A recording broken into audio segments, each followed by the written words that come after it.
Guys, welcome back to my channel. In today's class we'll proceed with the complete analysis of NCERT. NCERT के जो भी आपके important question है, most expected questions है, repeated questions है, previous year questions है, वो हम आज स्टार्ट करेंगे। ठीक है, आज की क्लास में हम वो करेंगे। तो स्टार्ट हम करेंगे चैप्टर 1, चैप्टर 2, चैप्टर 3, चैप्टर 4, इस तरह से चैप्टर वाइज में सारे क्वेश्चंस आपको करवाऊंगा। और आपको क्या करना है, सभी क्वेश्चंस को बहुत अच्छे से प्रिपेयर करके जाना है। मेरी कोशिश यही होगी कि एनसीईआरटी के जितने भी इंपॉर्टेंट क्वेश्चंस का एनालिसिस है वो मैं आपको सारे करवाऊं। Is it clear? ठीक है, तो चलिए स्टार्ट करते हैं। शुरुआत हम करेंगे पार्ट 1 से।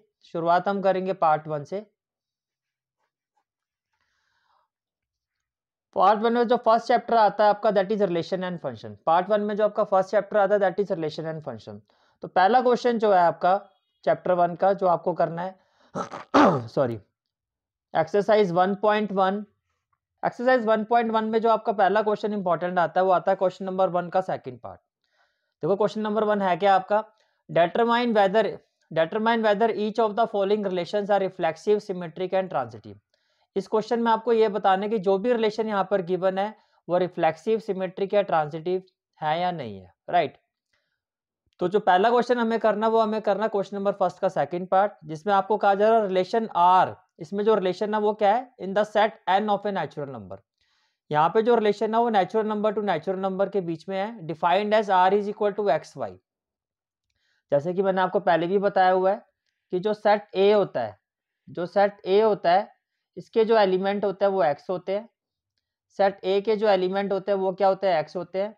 और जो सेट बी होता है इसके एलिमेंट को हम वाई कहते हैं। राइट, अब एज पर क्वेश्चन जो सेट ए है वो भी एक नेचुरल नंबर है और जो सेट बी है वो भी एक नेचुरल नंबर है। ये बात समझ में आ रही है? ठीक है, और रिलेशन क्या है, एक्स और वाई के बीच में रिलेशन क्या है?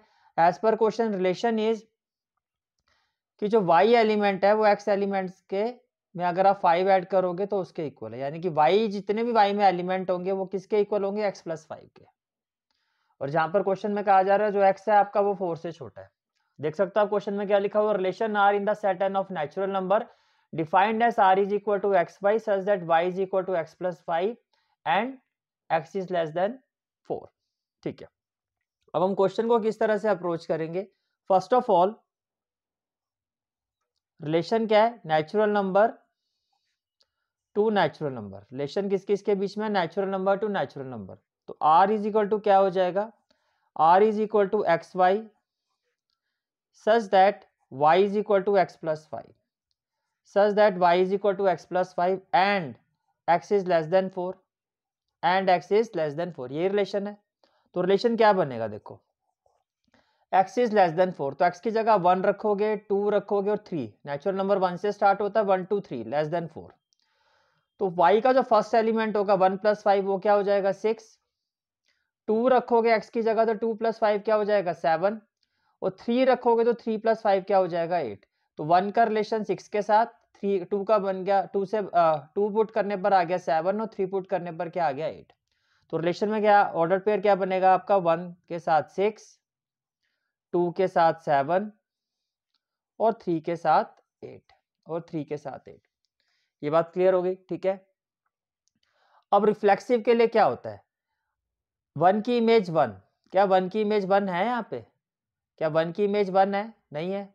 ठीक है, 1 1 not belongs to R, as 1 1 not belongs to R तो क्या कहोगे, therefore it is not reflexive.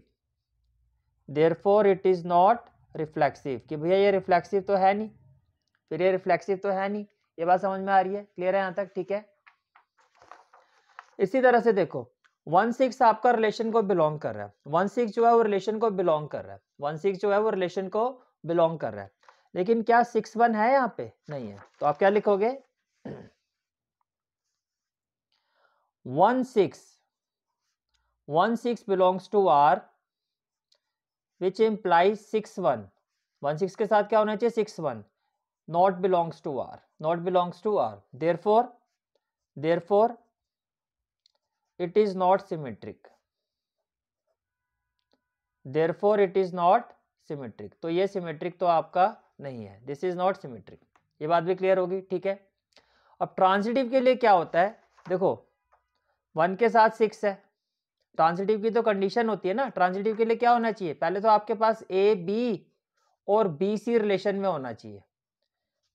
ये तो ट्रांजिटिव की कंडीशन है कि पहले हमारे पास ए बी और B C belongs to R होना चाहिए, फिर हम चेक करते कि क्या ए सी बिलोंग करेगा आर को, क्या ए सी आर को बिलोंग करेगा। अब ए बी यहाँ पर क्या है 1 6, B B A B B क्या है 6 6 यहाँ पे पुट करूंगा 6 + 5 11, तो हमारे पास पहले तो 1 6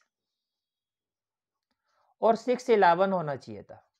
अब क्वेश्चन में 1 6 तो है रिलेशन में, लेकिन 6 11 नहीं है, तो आप क्या लिखोगे, here 1 6 belongs to are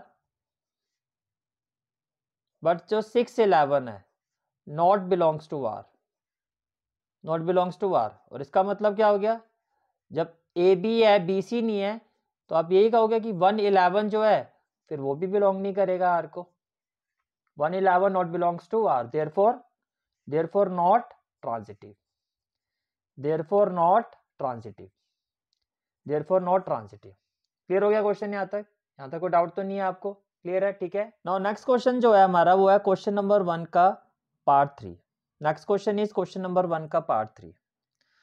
question is relation R in the set A, relation R in the set A equal to 1 2 3 4 5 6 as r is equal to xy such that y is divisible by x, such that y is divisible by x, such that y is divisible by x। अब देखो question में आपको set A given है, question में क्या given है आपको, set ए 1 2 3 4 5 6, question में आपको सेट ए गिवन है 1 2 3 4 5 6, ठीक है। और रिलेशन क्या है, एज पर question relation is between X Y, X और वाई के बीच में रिलेशन क्या है कि जो वाई है is divisible by X, Y is divisible by X, Y is divisible by X, right.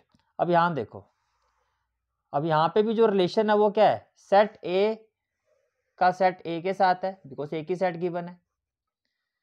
Set ए में जो एलिमेंट है वो क्या है 1 2 3 4 5 6, और इसमें भी जो एलिमेंट है वो क्या 1 2 3 4 5 6, इसमें भी जो एलिमेंट है वो क्या 1 2 3 4 5 6। ये क्लियर हो गया, ठीक है। अब देखो क्वेश्चन में कहा जा रहा है y is divisible bye x, कि y जो है वो x से डिविजिबल है, तो y तो हो गया 1, 1 किससे डिविजिबल होगा, 1 1 से डिविजिबल होगा, 1 1 से डिविजिबल होगा। एक रिलेशन तो ये बन गया कि जो 1 है वो 1 से डिविजिबल है। अब आ जाओ 2 पर, 2 जो है वो किससे डिविजिबल होगा 1 से, और 2 जो है वो किससे डिविजिबल होगा 2 से।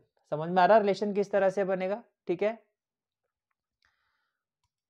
तो इसका मतलब जो हमारा रिलेशन बनेगा, जो यहाँ पे आपका रिलेशन बनेगा वो क्या होगा, 1 जो है, आप इसको अगर x टू y पढ़ोगे तो कैसे पढ़ोगे, 1 1 को डिवाइड करेगा, 1 1 को डिवाइड करेगा, 1 2 को भी डिवाइड करेगा, 1 3 को भी डिवाइड करेगा, 1 4 को भी डिवाइड करेगा, राइट, 1 3 को भी डिवाइड करेगा, 1 4 को भी करेगा, 1 सभी को डिवाइड करेगा, राइट। 2 के टेबल में 2 किस किस को डिवाइड करेगा, 2 के टेबल में 1 से 6 तक क्या क्या आता है, 2 को डिवाइड करेगा, 2 4 को डिवाइड करेगा, 2 6 को डिवाइड करेगा। 3 का टेबल 3 किसको डिवाइड करेगा 3 को, और 3 डिवाइड करेगा 6 को। 4 किसको डिवाइड करेगा 4 डिवाइड करेगा 4 को, राइट। 5 किसको डिवाइड करेगा 5 डिवाइड करेगा 5 को, और 6 डिवाइड करेगा 6 को, 6 डिवाइड करेगा 6 को। ये क्लियर हो गया, ठीक है। अब ध्यान से देखो, x एलिमेंट में जितने भी एलिमेंट है, क्या सभी की, जैसे 1 एलिमेंट है तो 1 की इमेज 1 है, बिल्कुल है, 2 की इमेज 2 है, बिल्कुल है, 3 की इमेज 3, 4 की इमेज 4, 5 की इमेज 5 और 6 की image 6।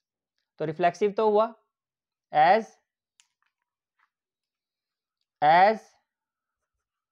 1 1 2 2 up to 6 6 belongs to R, 6 6 belongs to R, therefore it is therefore it is reflexive, therefore it is reflexive. ये क्लियर हो गया, ठीक है। अच्छा, अब आप ये देखो 1 2 आपका बिलोंग कर रहा है, बिकॉज 1 2 को डिवाइड करता है, पर क्या 2 1 बिलोंग कर रहा है रिलेशन को?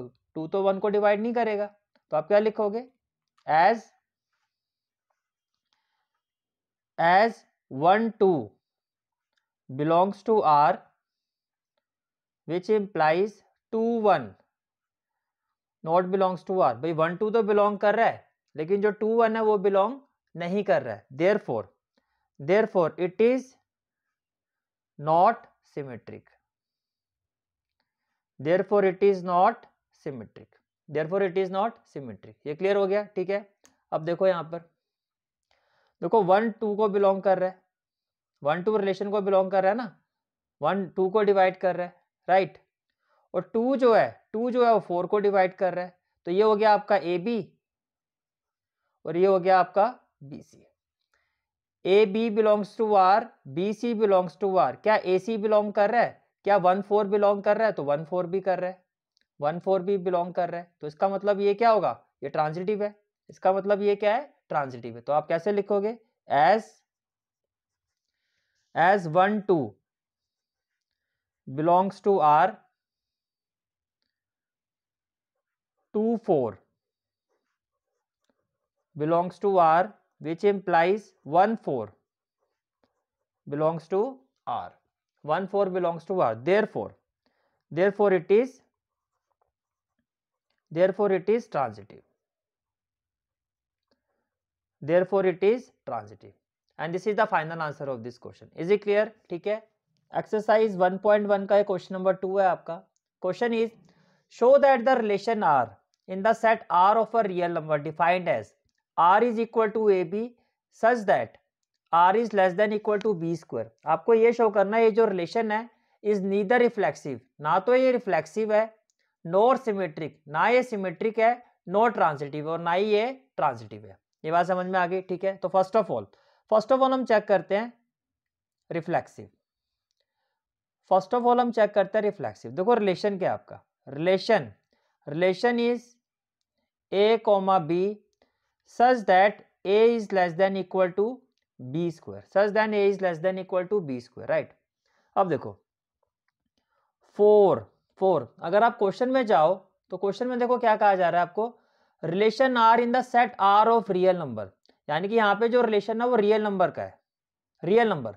तो मैं यहाँ पर रियल नंबर में तो सारे नंबर आते हैं, तो मैं यहाँ पर क्या ले रहा हूँ?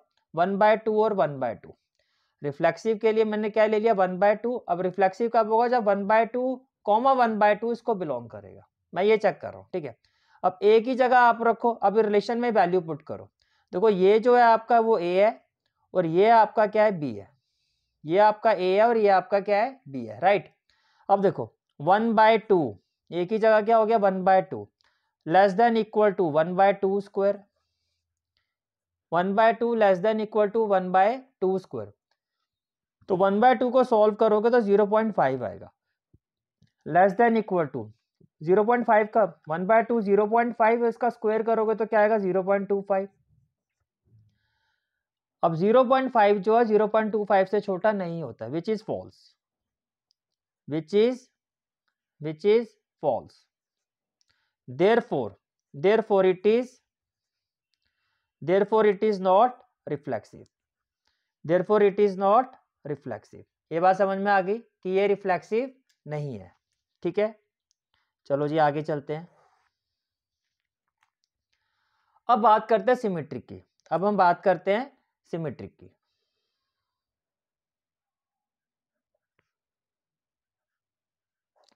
सिमेट्रिक की, अब सिमेट्रिक में देखो क्या होगा। देखो अब मैं सिमेट्रिक के लिए से 4 2 5, पहले तो ए बी रिलेशन को बिलोंग करता है, फिर हम चेक करते हैं कि अगर ए बी है तो क्या बी सी भी बिलोंग करेगा। तो मैंने यहां पर ले लिया 2 5।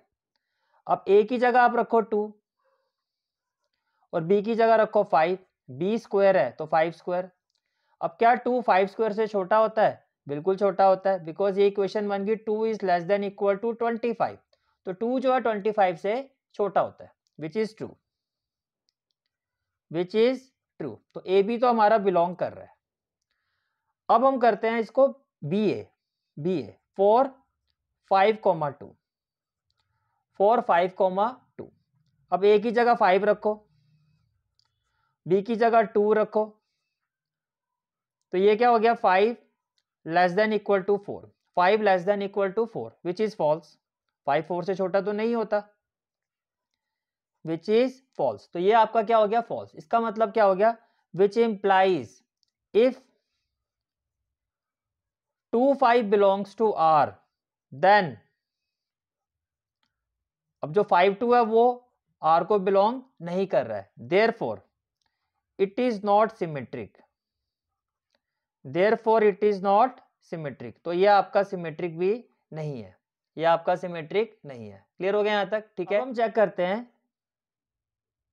कि क्या गिवन रिलेशन ट्रांजिटिव है, क्या ये जो गिवन रिलेशन है वो ट्रांजिटिव है।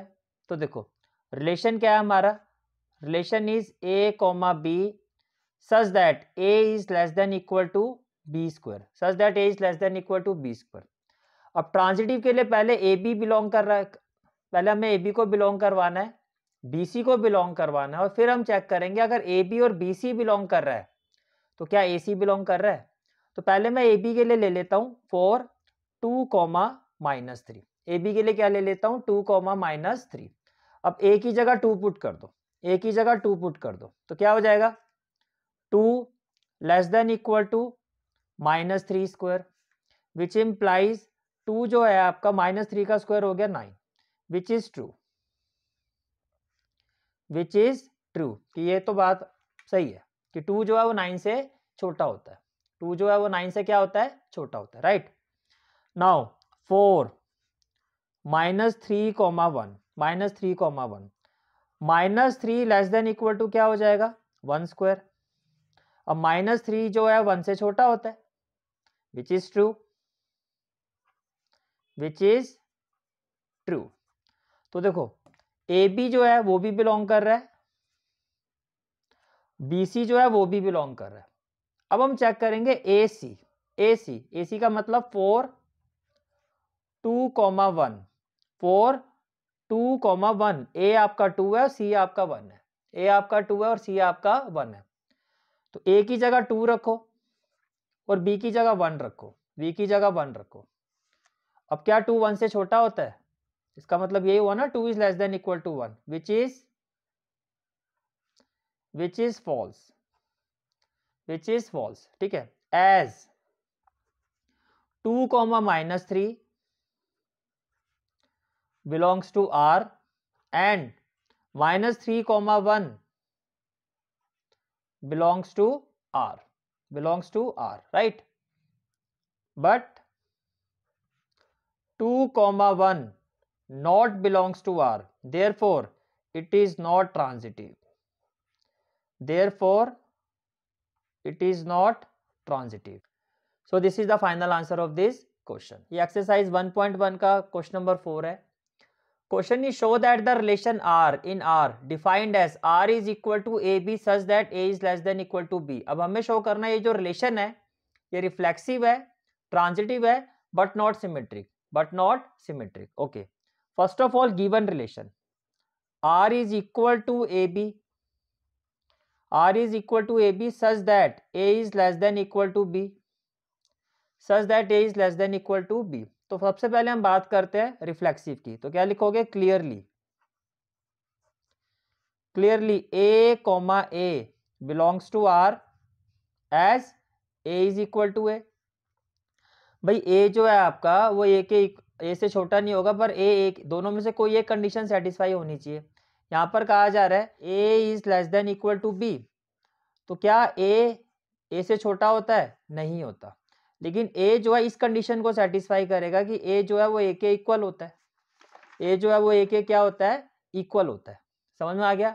As A is equal to A therefore R is reflexive, therefore R is reflexive। ये क्लियर हो गया, ठीक है। अब हमें चेक करना है सिमेट्रिक, और सिमेट्रिक के लिए काम करते हैं। नाउ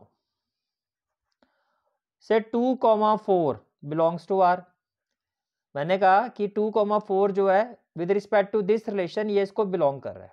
कैसे, देखो as 2 is less than equal to 4। अब 2 4 के इक्वल तो नहीं है, लेकिन 2 4 से छोटा तो है। दोनों में से कोई एक कंडीशन सेटिस्फाई हो रही है। अब क्या 4 2 भी बिलोंग कर रहा है, बट अगर आप 4 2 की बात करते हो तो 4 जो है वो 2 से ना छोटा होता है ना 4 2 के इक्वल होता है। But 4 2 2 not belong to R, as 4 is greater than 2, as 4 is greater than 2, therefore R is not symmetric, therefore R is not symmetric। तो R सिमेट्रिक तो नहीं है, राइट। अब हम बात करते हैं ट्रांजिटिव की। नाउ लेट ए बी कॉमा बी सी, ये जो कंडीशन रिक्वायरमेंट होती है ट्रांजिटिव की कि ए बी और B C belongs to R, a B और B C belongs to R, then इसका क्या मतलब हुआ, अगर ए बी बिलोंग कर रहा है, क्वेश्चन में गिवन ही है कि a is less than equal to b, and with respect to this relation अगर बी सी भी बिलोंग कर रहा है तो क्या होगा, b is less than equal to c, b is less than equal to c. अब देखो ए बी से छोटा है, जैसे मान लो ये 2 है, ये 4 है, और ये 4 है, ये 4 है। अब सी बी जो है इससे छोटा है 8, तो 2 4 4 8। अब ए सी को देखो, ये अगर 2 है और ये अगर 8 है, भाई ये तो बी से ही छोटा था और बी सी से छोटा है, तो ए सी से छोटा ही होगा, ए सी से छोटा ही होगा, which implies A is less than equal to C, which implies A is less than equal to C, which implies, इसका मतलब क्या हुआ कि ए सी जो है वो रिलेशन को बिलोंग कर रहा है। अब ए बी भी बिलोंग कर रहा है, बी सी भी कर रहा है और ए सी भी कर रहा है, therefore R is transitive, therefore R is transitive. ये क्लियर हो गया, therefore R is transitive. Hence अब क्वेश्चन में जो कहा था देखो हमने प्रूव कर दिया, क्या, R is reflexive, R is reflexive and R is reflexive and transitive, but not symmetric, but not symmetric। ये क्लियर हो गया, but not symmetric, right। Exercise 1.1 का क्वेश्चन नंबर 5 है। Question is check whether the relation R in R defined by R is equal to, relation क्या है, A B such that A is less than equal to B cube. आपको कहा जा रहा है भाई आपको चेक करना है कि ये जो रिलेशन है वो रिफ्लेक्सिव है या सिमेट्रिक है या ट्रांजिटिव है। आपको चेक करना है कि ये रिलेशन रिफ्लेक्सिव है, सिमेट्रिक है या ट्रांजिटिव है। तो सबसे पहले हम चेक करते हैं रिफ्लेक्सिव, तो अगर मैं रिफ्लेक्सिव की बात करता हूं तो क्या होगा, 4 1/2 1/2, 4 1/2 1/2, तो क्या होगा, जो 1/2 है आपका less than equal to 1/2 is less than equal to 1/2 cube. मैं बोल सकता हूं 1/2 is less than equal to 1/2 cube. भाई अगर मैं इसको इसमें पुट करूंगा तो यही कहूंगा ना कि 1/2 is less than equal to 1/2 cube. अब आप ये चेक करो क्या ये पॉसिबल है या नहीं है, क्या 1/2 1/8 से छोटा होता है। डिनोमिनेटर की वैल्यू अगर न्यूमरेटर सेम है तो डिनोमिनेटर की जितनी छोटी वैल्यू होगी वो उतनी बड़ी होगी। ये फॉल्स है, which is false, which is false. therefore it is not reflexive, कि ये रिफ्लेक्सिव नहीं है, राइट, ये रिफ्लेक्सिव नहीं है।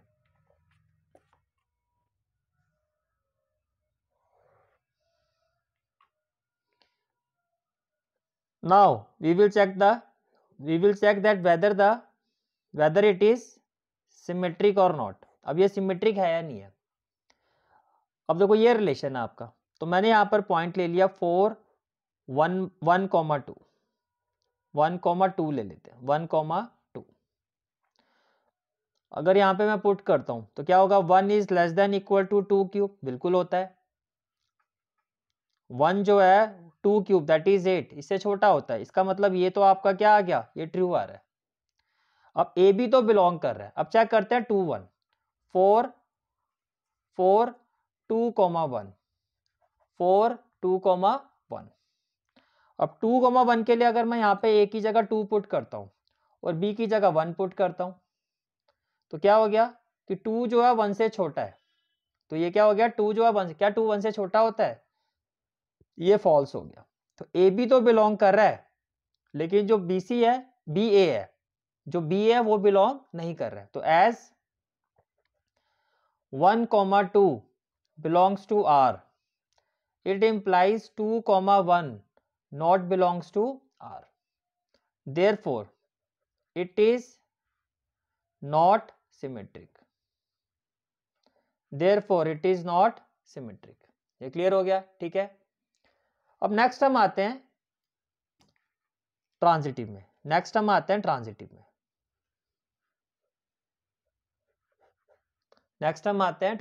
राइट। अब ट्रांजिटिव में देखो क्या होगा। First of all A B 4 4,5/2, मैंने क्या ले लिया है, ए बी को क्या ले लिया, 4,5/2, विच इम्प्लाइज ए की जगह आ जाएगा 4, बी की जगह आ जाएगा 5/2, बी की जगह क्या आ जाएगा 5/2, which implies 4 is less than equal to 5 का क्यूब होता है 125 और 2 का क्यूब होता है 8। अब ये आपका देखो, जब आप इसको सॉल्व करोगे तो 4 जो है वो इससे छोटा आएगा, 4 जो है इससे छोटा आएगा, राइट। तो ये ट्रू है आपका, ये आपका क्या है, ट्रू। नेक्स्ट कंडीशन ले लेते हैं। अब कंडीशन ऐसे लेनी है कि ए बी बिलोंग कर रहा है और बी सी। अब 5/2 के साथ एक ऐसी वैल्यू लो जिसका क्यूब जो है 5/2 से बड़ा हो। तो यहां हम ले लेते हैं 3/2। क्या ले लेते हैं, 3/2, विच इम्प्लाइज, तो ए की जगह क्या हो जाएगा 5/2 less than equal to B की जगह हो जाएगा 3/2, तो ये हो जाएगा 3/2 का cube, which implies 5/2 less than equal to 3 का क्यूब क्या हो जाएगा 27 और 2 का क्यूब क्या हो जाएगा 8। That is true.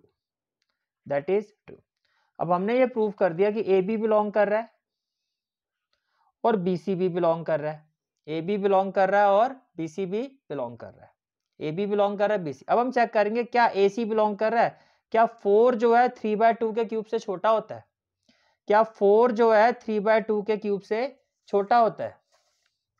तो देखो 4 ए क्या है 4 और सी क्या है 3/2, 4 3/2, it implies A 4 less than equal to B cube 3/2 cube, 3/2 cube. what we will have, it implies 4 is less than equal to 27/8। अब क्या 4 27/8 से छोटा होता है, अगर मैं इसको डिवाइड करूंगा 3 पॉइंट समथिंग आएगा,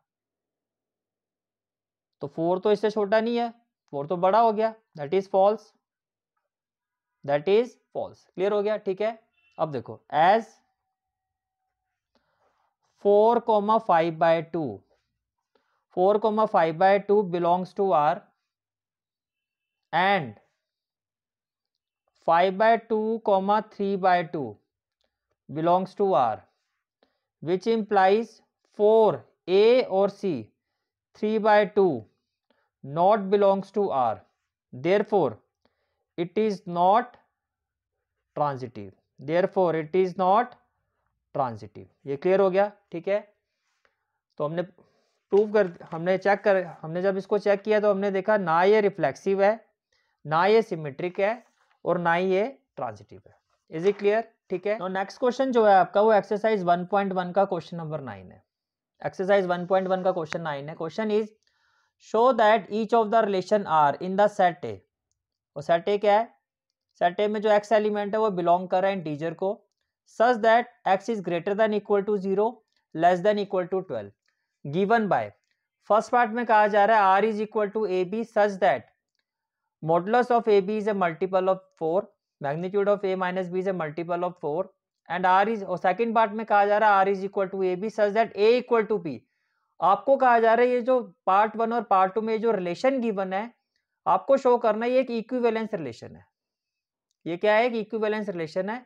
फिर कहा जा रहा है find the set of all element related to one in each case, related to one in each case. Okay, first of all देखो कैसे आप इसको प्रोसीड करोगे। आपको सेट ए गिवन है,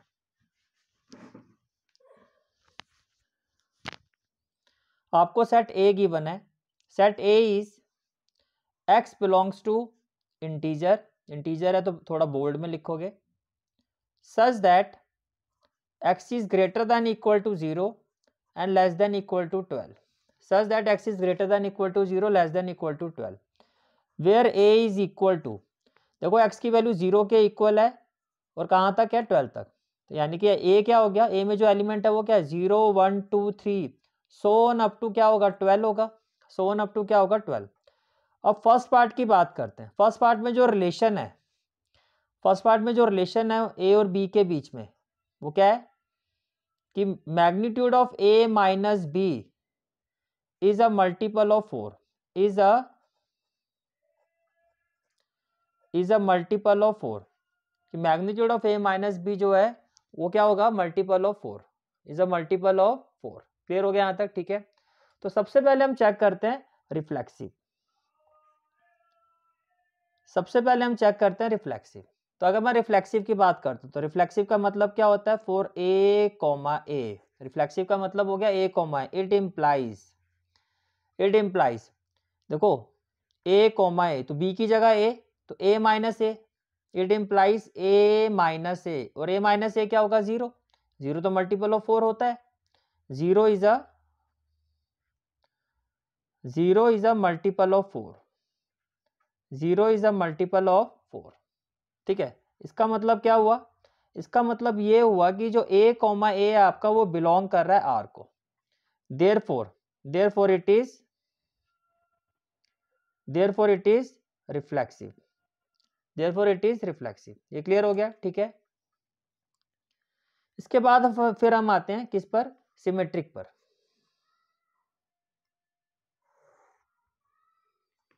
इसके बाद हम आते हैं सिमेट्रिक पर। सिमेट्रिक, सिमेट्रिक में क्या? Let A B belongs to R. अब ए बी आर को बिलोंग कर रहा है, इसका मतलब क्या हो गया? It implies magnitude of A minus B is a multiple of 4, is a multiple of 4।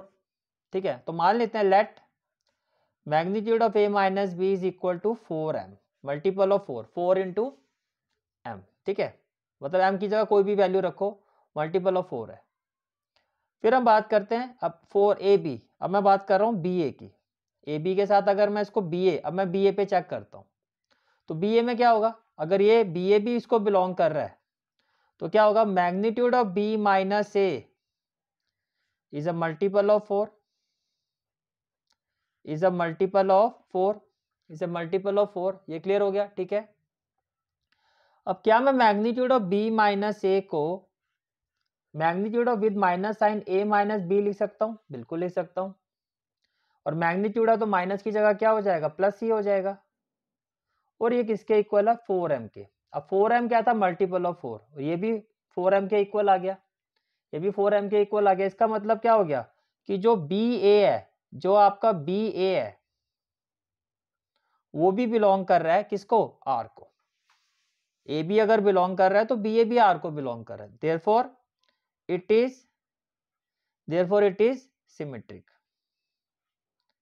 Therefore it is symmetric. ये बात क्लियर होगी? Therefore it is symmetric. ठीक है, अब हम बात करते हैं ट्रांजिटिव की। अब हम बात करते हैं ट्रांजिटिव की। अब हम बात करते हैं ट्रांजिटिव की। तो ट्रांजिटिव के लिए क्या होता है?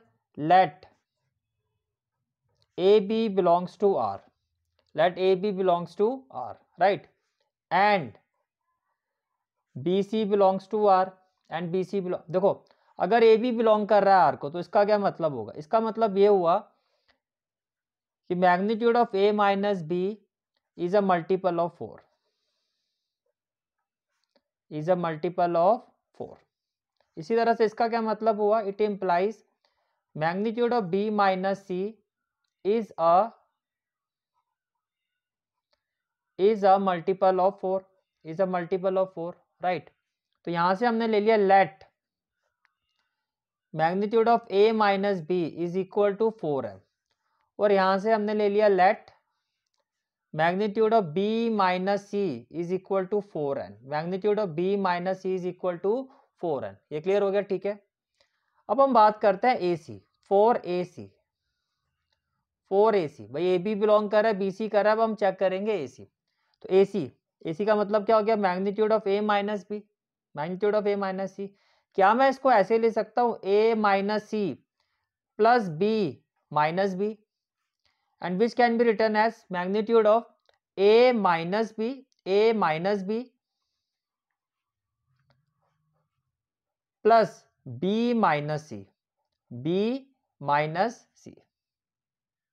मेरी बात समझ में आ रही है, magnitude of A minus B plus B minus C, right, and it can be written as magnitude of A minus B plus magnitude of B minus C। अब ये किसके इक्वल है, 4 है, तो ये हो गया 4 है, और ये हो गया आपका 4n। अब यहां से अगर मैं 4 कॉमन लेता हूं तो ब्रैकेट में क्या आएगा, m plus n, that is 4 into something which is equal to, it is a multiple of, it is a multiple of, it is a multiple of 4। It implies magnitude of a minus C is a multiple of 4, which implies A comma C belongs to R, therefore it is transitive, therefore it is transitive। ये clear हो गया, therefore it is transitive, hence it is an equivalence, hence it is an equivalence relation, hence it is an equivalence relation। ये clear हो गया, ठीक है। अब देखो क्वेश्चन में आगे आपको क्या कहा गया था, लास्ट क्वेश्चन का नेक्स्ट पार्ट देखो क्या है, find the set of all elements related to one in each case, find the set of all elements related to one in each case. इसका मतलब आपको इक्विवेलेंस क्लास फाइंड करनी है one की, राइट। अब देखो आपको इक्विवेलेंस क्लास फाइंड करनी है वन की। अब इसका क्या मतलब हुआ, जिस एलिमेंट की इक्विवेलेंस क्लास फाइंड करनी है, देखो आपका जो रिलेशन था, आपका रिलेशन देखो क्या है, एज पर question relation is A B such that A minus B.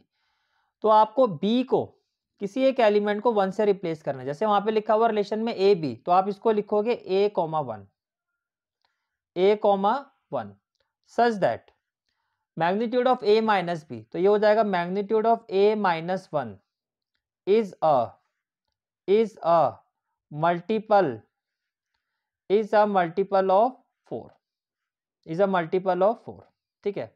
अब देखो a minus one is a multiple of 4, तो a की जगह मैं क्या पुट कर सकता हूँ, 1, 1 minus one 0, 0 is a multiple of 4, तो यहाँ आ जाएगा 1।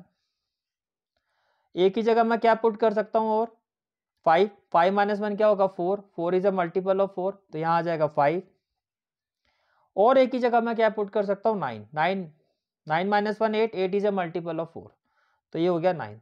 तो ये हो गया आपका जो आपसे क्वेश्चन में पूछा गया था, find the set of all elements related to 1, these are the set of all elements related to 1 with respect to the part 1, with respect to the part 1, right। अब हम चलते हैं पार्ट 2 में। अब देखो जो आपका पार्ट 2 है, पार्ट 2 में अगेन सेट ए क्या है, पार्ट 2 में जो सेट ए है दैट इज 0 1 2, अगेन पार्ट 2 में जो सेट है वो क्या है, 0 1 2 अप टू 12। पार्ट 2 में भी हम सेट ए को क्या लिखेंगे, 0 1 2 अप टू 12, राइट। रिलेशन क्या है, पार्ट 2 में रिलेशन क्या है ए और बी के बीच में, a comma B such that A is equal to b, such that A is equal to B. अब सबसे पहले हम चेक करेंगे रिफ्लेक्सिव, सबसे पहले हम चेक करेंगे रिफ्लेक्सिव। तो रिफ्लेक्सिव में क्या होगा, 4 a comma a, 4 a comma a which implies A is equal to a which is true, which is true, भाई ए तो ए के इक्वल ही होगा, which implies a comma a belongs to R, a comma a belongs to R, therefore it is reflexive, therefore it is reflexive. ये clear हो गया, ठीक है। इसके बाद फिर हम आते हैं सिमेट्रिक पर, इसके बाद फिर हम आते हैं सिमेट्रिक पर। सिमेट्रिक, अब मैं सिमेट्रिक की बात करता हूं, let A B belongs to R, let A B belongs to R which implies, तो ए बी के इक्वल होगा, for B comma A, for B comma A it implies B is equal to A, again true, भाई A B के equal है तो B ए के equal होता है, बात तो सेम ही है। विच इम्प्लाइज बी कॉमा ए, अगर ए बी बिलोंग कर रहा है तो बी ए जो है ये भी बिलोंग करेगा, बी ए भी क्या करेगा, बिलोंग करेगा। इसका मतलब क्या हो गया, that is it is symmetric, that is it is symmetric, कि ये क्या है आपका सिमेट्रिक है। अब हम बात करते हैं ट्रांजिटिव की।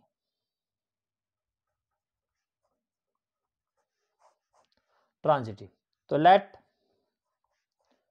ए B belongs to R which implies a is equal to b, which implies a is equal to b, say question number 1, and bc belongs to r, bc belongs to r which implies b is equal to c।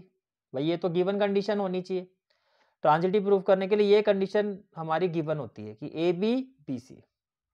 अब A B belong कर रहा है तो a equal to b, b C belong कर रहा है तो B equal to सी। ये क्लियर हो गया, ठीक है। अब हम बात करते हैं for a c, for A comma c. देखो फ्रॉम 1 and 2,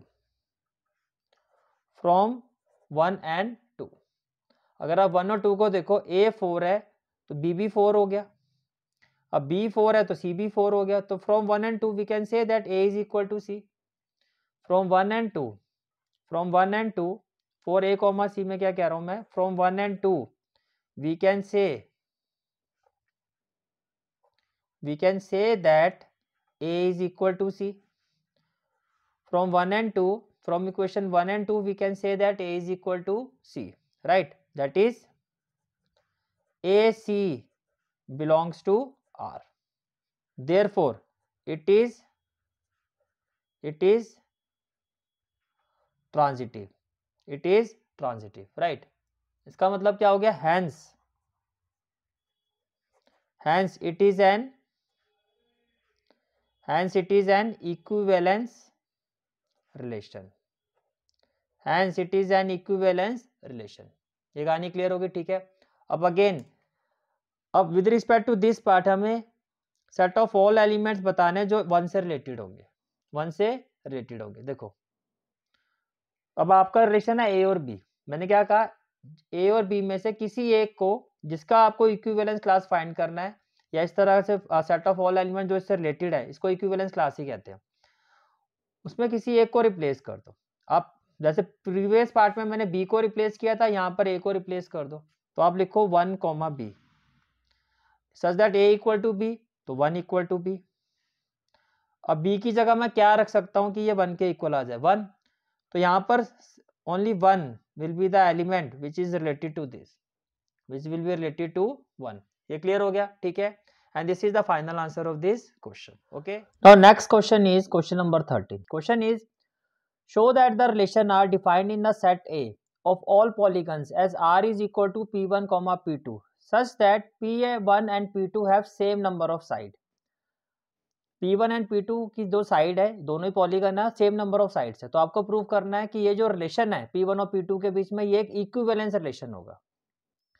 सेट ए में सारे के सारे पॉलीगन्स हैं, ये कहा जा रहा है, और इनके बीच में जो रिलेशन बन रहा है, यहाँ पे P1 और P2 दो पॉलीगन ले लिए, पॉलीगन 1 पॉलीगन 2, दोनों के बीच में रिलेशन क्या है कि दोनों के बीच में जो नंबर, दोनों पॉलीगन्स पे जो नंबर ऑफ साइड्स है वो सेम है।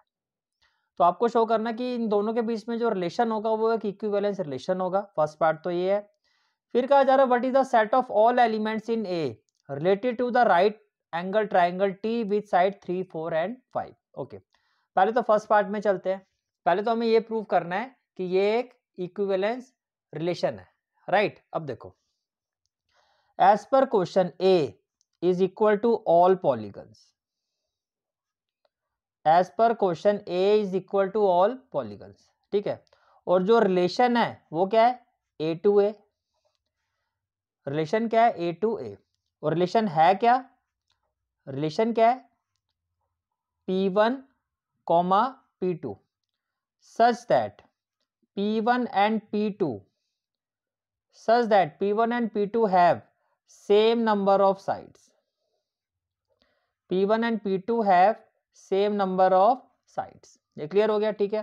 तो सबसे पहले हम चेक करते हैं रिफ्लेक्सिव, सबसे पहले हम चेक करेंगे रिफ्लेक्सिव। तो रिफ्लेक्सिव के लिए क्या होगा, रिफ्लेक्सिव में क्या होगा, 4 A, implies A and A have same number of sides, बोल सकता हूं मैं A and A have same number of sides, which is true, which implies A, A belongs to R, therefore it is reflexive, therefore it is reflexive। ये बात समझ में आ रही है कि ये क्या है, आपका रिफ्लेक्सिव है, it is reflexive. Symmetric, then symmetric.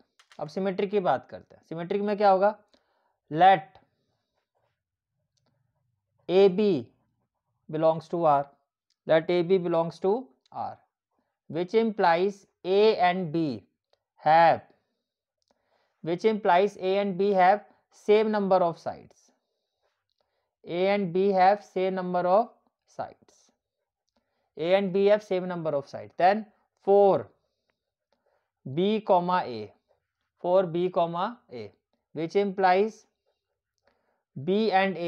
which implies B and A, have same number of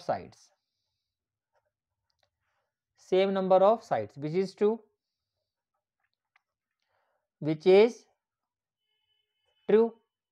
भाई A और B और A, which is true। इसका मतलब क्या हुआ, which implies BA belongs to R, therefore it is symmetric,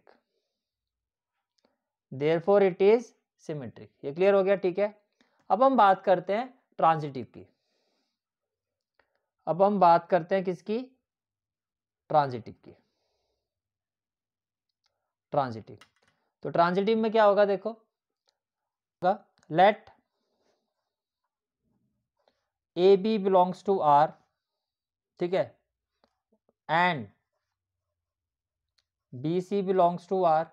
तो A B R को belong कर रहा है, इसका मतलब क्या हो गया, which implies A and B have same number of sides, same number of sides.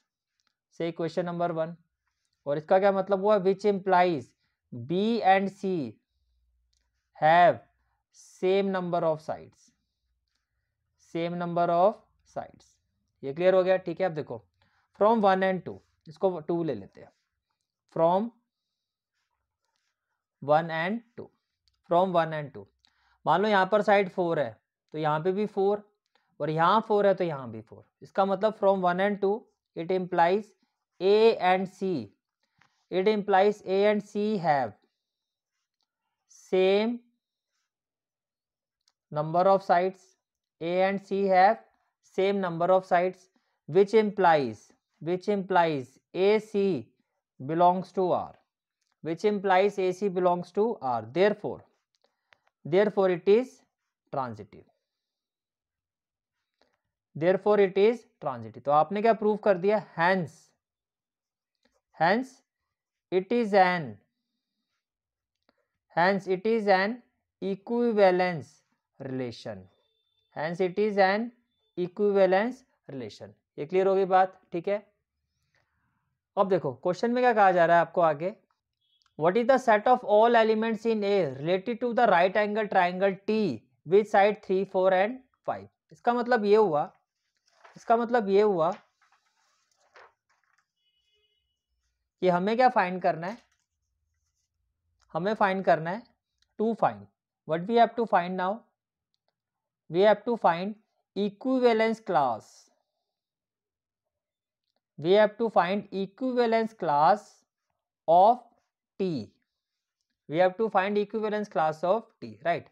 अब देखो मैंने क्या कहा, जिसकी इक्विवेलेंस क्लास आपको फाइंड करनी होती है रिलेशन में, जैसे ए बी है तो किसी एक से इसको रिप्लेस कर दो। अब यहाँ पे जो रिलेशन है इसमें ऑर्डर्ड पेयर क्या है, P1 और P2, ए और P1 और P2 की बात हो रही है। तो P1 और P2 में से किसी एक की जगह आप T को पुट कर दो, तो मैं P1 की जगह T पुट कर देता हूँ, तो ये क्या हो जाएगा T कॉमा P2। तो क्या रिलेशन होगा, एज पर रिलेशन क्या है, P1 and P2 have same number of side, तो क्या हो जाएगा, तो यहां पर कैसे लिखोगे, T and P2 have same number of sides, have same number of sides. Clear हो गया, ठीक है। अब ए यहां पर क्या है, सेट ए क्या है, set of all polygon, set of all polygon, set of all polygon. ये बात समझ में आ रही है, ठीक है। अब देखो टी क्या हो गया आपका 3 4 5। अब देखो रिलेशन जो है इन दोनों के बीच में वो क्या है, same number of side, relation जो है इन दोनों के बीच में क्या है, सेम नंबर ऑफ साइड। तो जैसे कि गिवन ट्राइंगल है 3 4 5, तो मैं P2 या फिर एक ट्राइंगल ले रहा हूँ यहाँ पे से T2, ठीक है, जो पॉलीगन P2 से रिलेटेड है। पॉलीगन P2 का मतलब मैंने यहाँ पे ले लिया ट्राइंगल T2 से, यहाँ पे तीन साइड है, तो मैंने कहा ये ट्राइंगल है जिसकी साइड है 2 4 6, पर ये भी इससे रिलेटेड है। यहाँ पर रिलेशन ये नहीं है कि वैल्यूज इक्वल है, यहाँ पर रिलेशन है कि जितनी साइड इसमें है उतनी साइड इसकी होंगी। तो ये दोनों एक दूसरे एज पर डेफिनेशन ये जो T है वो T2 से क्या रिलेटेड है, एज पर डेफिनेशन ये जो T है it is related to T2 as per definition, as per definition. इसका मतलब क्या हो गया, इस P2 कौन सा पॉलीगन, ट्राइंगल, इसकी इक्विवेलेंस क्लास क्या होगी, इस ट्राइंगल की इक्विवेलेंस क्लास क्या होगी, set of all triangle, set of all triangle. मैं जितने भी ट्राइंगल है उन सभी में 3 साइड्स होंगी, तो वो सभी इससे रिलेटेड हो गए। तो इस टी की इक्विवेलेंस क्लास क्या होगी, set of all triangle. And this is the final answer of this question. Is it clear, ठीक है। So we have completed all important question of exercise 1.1। अब हम स्टार्ट करते हैं एक्सरसाइज 1.2।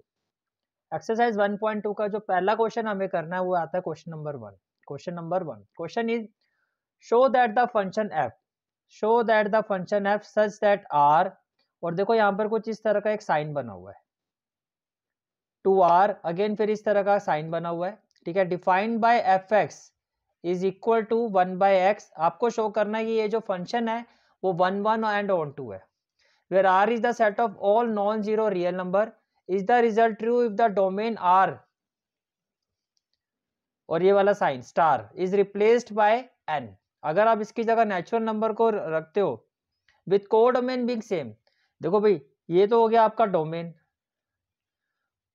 और ये क्या हो गया आपका कोडोमेन, ये क्या हो गया कोडोमेन। कह रहा है अगर हम डोमेन को, ये जो आर, देखो मैं आपको समझा देता हूँ ये क्या है, इसको हम बोलते हैं एस्ट्रिस्क।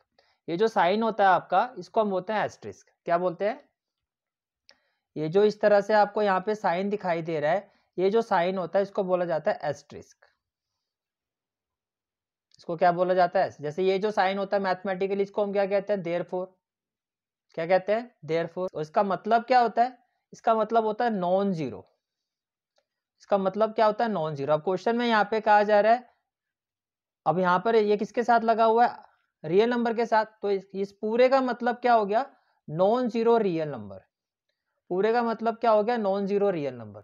इसका मतलब जो डोमेन है वो भी नॉन जीरो रियल नंबर है, और जो को डोमेन है वो भी क्या है, नॉन जीरो रियल नंबर। अब आपको ये कहा जा रहा है अगर डोमेन के नॉन जीरो रियल नंबर की जगह हम डोमेन में नेचुरल नंबर रख देते हैं तो क्या तब भी ये 1 1 ऑन 2 होगा।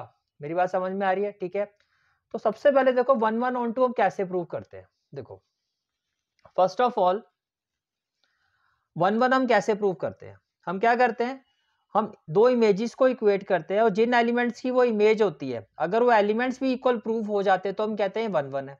जैसे कि let F of A is equal to F of B, clear हो गया। अब एफ ऑफ ए की वैल्यू क्या हो जाएगी 1 बाय ए और एफ ऑफ बी की वैल्यू क्या हो जाएगी 1 by B, 1 by B, right, which implies what A is equal to B. तो जो इमेजेस हमने जिन एलिमेंट्स की इक्वेट की थी वो एलिमेंट्स भी इक्वल आ गए। Therefore it is 1 1, therefore it is 1 1, ये बात क्लियर होगी, देयरफॉर इट इज 1 1, राइट। अब ऑन टू के लिए हम क्या करते हैं,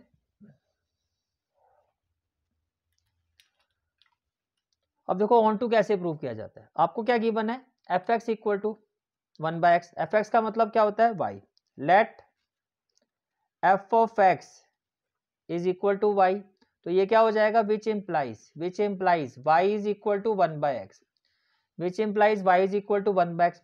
अब आपको गिवन है y in terms of x, आपको लिखना है x in terms of y, आपको क्या लिखना है x in terms of y, तो ये हो गया x is equal to 1 by y, ठीक है। अब ये कब डिफाइन हो सकता है, it is defined when y is not equal to 0, it is defined when y is not equal to 0, not equal to 0, यही तो यहाँ पर बात हो रही है, non zero real number, zero नहीं होना चाहिए, तो जीरो को छोड़ के बाकी सभी रियल नंबर एग्जिस्ट करेंगे। भाई मैं यहाँ पर y की जगह जीरो को छोड़ के कोई भी नंबर रखूंगा, वो नंबर जो है उसकी प्री इमेज x में होगी, मेरी बात समझ में आ रही है, उसकी प्री इमेज क्या होगी x में होगी। इसका मतलब क्या हो गया, इट इम्प्लाइज जो रेंज है वो क्या है, non zero real number which is equal to codomain. तो अगर रेंज और कोडोमेन इक्वल आता है तो हम क्या कहते हैं, hence it is onto, now next question जो हम करेंगे दैट इज क्वेश्चन नंबर 2, और क्वेश्चन नंबर 2 का ये है आपका part 4। Check the injectivity and surjectivity. देखो आपको क्या चेक करना है, आपको चेक करना है injectivity, check the injectivity and surjectivity, check the injectivity and surjectivity। तो फर्स्ट ऑफ ऑल आपको पता होना चाहिए कि इंजेक्टिविटी का मतलब क्या होता है, इंजेक्टिविटी का मतलब होता है 1 1, इंजेक्टिविटी का मतलब क्या होता है 1 1, और सर्जेक्टिविटी का मतलब क्या होता है ऑन टू। तो बेसिकली आपको इनडायरेक्टली क्या बोला जा रहा है कि आपको चेक करना है कि जो आपका गिवन फंक्शन है वो 1 1 या ऑन टू है या नहीं है, राइट। अब फंक्शन क्या है, क्वेश्चन में क्या कहा जा रहा है, f इज सच दैट, अब रिलेशन जो है वो दो सेट्स के बीच में कैसा है, n टू n, यानी कि जो डोमेन है वो भी क्या है, नेचुरल नंबर है, जो डोमेन है वो भी क्या है, domain of a function is a natural number, और जो कोडोमेन है, जो कोडोमेन है वो भी क्या है, वो भी एक नेचुरल नंबर है। ये बात समझ में आ रही है, जो कोडोमेन है वो भी क्या है, नेचुरल नंबर। और फंक्शन क्या है, f x is equal to x cube, function क्या है, f x is equal to x cube. First of all we will check the injectivity, तो क्या होगा, let F of A is equal to F of b, let F of A is equal to F of b, right, which implies x cube का मतलब क्या हो जाएगा, x की जगह ए पुट कर दोगे तो ए क्यूब इक्वल टू क्या हो जाएगा, b cube, a cube equal to क्या हो जाएगा, b cube, which implies a equal to क्या हो जाएगा, b, which implies a equal to क्या हो जाएगा, बी। ये क्लियर हो गया, ठीक है। देखो पावर अगर ऑड में हो, तो डायरेक्टली वैल्यू इक्वल होती है, प्लस माइनस का चक्कर नहीं होता है, ठीक है। देयरफॉर इट इज इंजेक्टिव, ये बात समझ में आ गई, क्लियर है यहाँ तक, ठीक है। फिर हम बात करते हैं सर्जेक्टिव की, तो सर्जेक्टिव में क्या होगा, फंक्शन नेचुरल नंबर 2। अब देखो कोडोमेन क्या है, यहाँ पे नेचुरल नंबर, कोडोमेन में तो सभी नेचुरल नंबर है। अब अगर रेंज में भी सभी नेचुरल नंबर होंगे तब हम कहेंगे सर्जेक्टिव है। तो अगर मैं रेंज की बात करता हूँ, तो रेंज में क्या आएगा, देखो x की जगह 1 पुट करोगे, अगर मैं x की जगह 1 पुट करता हूँ तो 1 का क्यूब क्या होगा 1, 2 क्यूब करूंगा तो 8, 3 पुट करूंगा तो 27, सो ऑन। तो क्या सभी नेचुरल नंबर आ रहे हैं? नहीं। इसका मतलब क्या हो गया, जो रेंज है it is not equal to codomain, जो रेंज है it is not equal to codomain, therefore it is not surjective, therefore it is not surjective. It is clear? ठीक है, that is question number 3। Next question जो हम करेंगे that is question number 3। Prove that the greatest integer function f real number 2, अब domain क्या है? Real number, और जो कोडोमेन है वो भी क्या है? रियल नंबर, और फंक्शन क्या है? Greatest integer function. फंक्शन क्या है? Greatest integer function. Prove that the greatest integer function R to R, real number to real number, is neither 1 1 nor on 2, where this x denotes the greatest integer less than or equal to x, less than or equal to x. Okay, first of all आप ये देखो कि आपका जो function है वो क्या है? Real number to real number, और एफ एक्स की वैल्यू क्या है? देखो, अगर मैं यहाँ पे इंजेक्टिव जैसे हम नॉर्मल मेथड से करते हैं, अगर वैसे अगर हम चेक करेंगे इंजेक्टिव, इस मेथड से not possible to tell directly, not possible to tell directly whether the given function is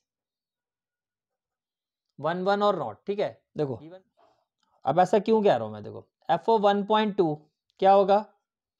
1.2 equal to क्या हो गया? 1। एफ ओ 1.3 क्या होगा? 1.3। एफ ओ 1.3 का मतलब इसकी जगह 1.3, तो इसकी वैल्यू क्या हो जाएगी? 1। क्या हो गया? 1। क्लियर हो गया? तो आप क्या कहोगे? विच इम्प्लाइज एफ ओ 1.2 तो एफ ओ 1.3 के इक्वल है। एफ ओ 1.2 तो एफ ओ 1.3 के इक्वल है, पर क्या 1.2 और 1.3 इक्वल होते हैं? नहीं, but 1.2 is not equal to 1.3। तो कहने का मतलब है डायरेक्टली हम ऐसे नहीं लिख के कर सकते, हमें इसको एग्जाम्पल्स पे दिखाना होगा। आपको इस तरह से एग्जाम्पल लेके इसको आंसर को रिप्रेजेंट करना होगा। अब यहाँ समझ में आ रहा है कि एफ ओ 1.2 की वैल्यू 1 आई है, एफ ओ 1.3 की वैल्यू 1 आई है। इसका मतलब ये जो इमेजेस है वो तो इक्वल है, लेकिन ये एलिमेंट इक्वल नहीं थे। समझ में आ गया? That is f of a तो एफ ऑफ बी के इक्वल है, but a is not equal to b, but a is not equal to b. Therefore ये क्या, ये कौन सा फंक्शन हो गया? ये हो गया आपका many one function. It is many one but not 1 1। It is many one but not 1 1। It is many one but not 1 1। ये क्लियर हो गया यहां तक? ठीक है, अच्छा अब आगे देखो। हेयर जो रेंज ऑफ फंक्शन होगा, जो रेंज ऑफ फंक्शन होगा, इसमें आप कोई भी वैल्यू डालोगे 1.5 1.7 या -1.7, वो सारे आएंगे क्या? वो इंटीजर्स आएंगे। यहाँ पे जो रेंज ऑफ फंक्शन होगी वो क्या होगी? वो एक इंटीजर होगी। क्यों? As greatest integer always, as greatest integer always give integer, as greatest integer always give integer। ये बात समझ में आ रही है? ठीक है, दैट इज, या फिर ऐसे लिखो नाउ। अब जो कोडोमेन है हमारा, कोडोमेन वो तो किसके इक्वल है? रियल नंबर के इक्वल है। Codomain is equal to the real number, but जो रेंज ऑफ फंक्शन है, जो रेंज ऑफ फंक्शन है is not equal to the real number, is not equal to the real number. That is range is not equal to codomain, range is not equal to codomain, therefore it is not onto। ये onto नहीं है, ये आपका onto नहीं है, ये क्या है? but into। बात समझ में आ रही है? ठीक है, next question is question number 4। Next question जो हम करेंगे वो कौन सा है? Question number 4। Question number 4 is show that the modulus function F such that, again देखो यहाँ पे जो फंक्शन है, अगेन जो फंक्शन है उसका डोमेन क्या है? रियल नंबर है।